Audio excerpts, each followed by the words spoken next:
in rich neighborhoods, poor neighborhoods, everywhere. Jacksonville has seen an increase in methamphetamine starting 3 years ago. Police say meth users have increased many crimes in the community, and spotting these people can really help. Methamphetamine, as all of you know, has become a scourge in our community. The fight doesn't stop here. Despite the 32 people that were arrested, police are still looking for 11 suspects. The ultimate end state of this case could be, somebody arrested 2 years from now. We got 200 people, and we're going to look at them because, this problem ain't going away. St. John's police are fighting to spot these meth fabricators with an ongoing investigation. They are now asking home buyers to know the history of the house they are purchasing. If you buy a house that was used to manufacture meth and wasn't properly decontaminated, you and especially your children are in danger. Because my son didn't deserve it. Nobody else's child, wouldn't deserve it either. She says her 20-year-old Anthony was jumped on Memorial Day at Jack's Beach by at least 19 men.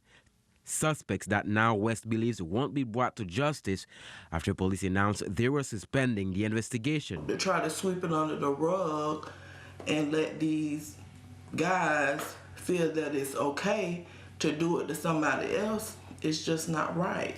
Police say 20-year-old Anthony did not want to cooperate, but family lawyer tells Action News that's not true at all. My client is cooperating and, to the best of his ability, identifying individuals who will come forward and help this investigation. Smith said he provided investigators with witnesses who are willing to identify the men in the video, but says none of them have been contacted. I understand that there are individuals who may not, for whatever reason, want to cooperate. But these are people that I'm able to call right now on the phone, and they're picking up. And so I don't know what the disconnect is here. If I need to grab them by the hand and take them to the police department, I'm willing to do so. Until the suspects are caught, West says her family continues to live in fear. I have younger kids that's dealing with it worse than I am. My son can't even leave out the house. I have a baby girl, 4 years old. Every time my son walk out the door, she begging him not to go to the beach.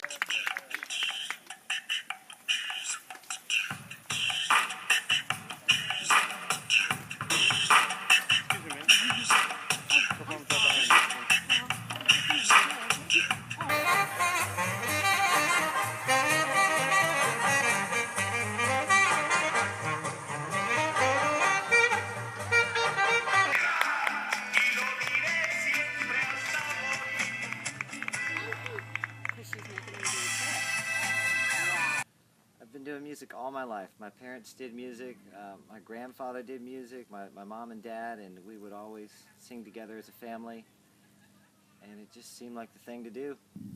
Yeah, we spend a while, we take our time setting up. We try to get here early so it's not rushed, it's just a relaxed setup. And we get a bite to eat. We try to keep everything relaxed. We try to keep everything just easy and chill, so that means that when it's time to perform, we're in a relaxed state. We try to have a good time, we try to interact and have a good community amongst each other. Just very therapeutic. There's a song that expresses something that you've been feeling, whether it's a happy thing or an unhappy thing.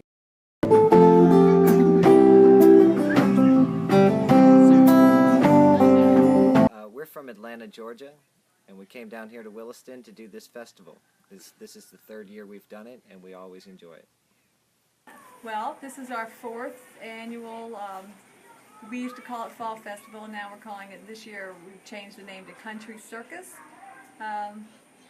Partly that was, somebody had suggested that because there's a lot of fall festivals going on, and we wanted to stand out as something different. We wanted it to be for a good cause, so we chose the Florida Sheriff Youth Ranches to be a fundraiser. And there's an amazing amount of talent around here. There's a lot of circus people in this area, and so that just seemed like it would be a good fit. We have festivals out here in different times of the year, but this is our big deal. This is the Stephen C. O'Connell Center Craft Festival. It's become an annual tradition here in Gainesville.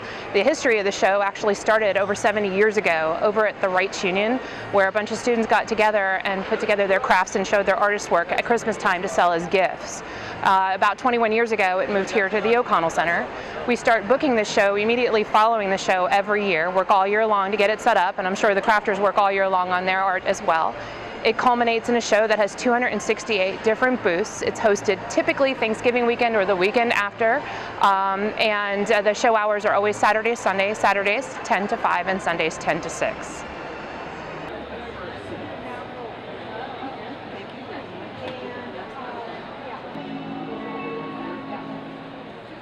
At the O'Connell Center in Gainesville, Florida, the annual craft show that they have here.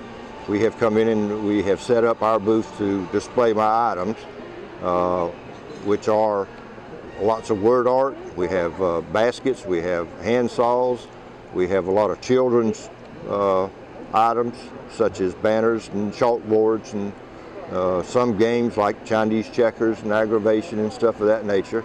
And we display them in such a manner that hopefully is enticing people to come in and at least look at them, if not buy them. I enjoy doing it because of the work that's involved in it. It's intricate work. It taught me patience, and I just enjoy creating and designing some of the stuff. In some pieces it might be 50 sets and resets as you blade, and some could be as much as 200 or more, depending on what it is. That's why it takes as long as it does. Some items might take me an hour, 2 hours to do, others may take me a week to do, depending on the size of the project. Retired, I went into this just as something to do to keep my time moving. I mean, you know,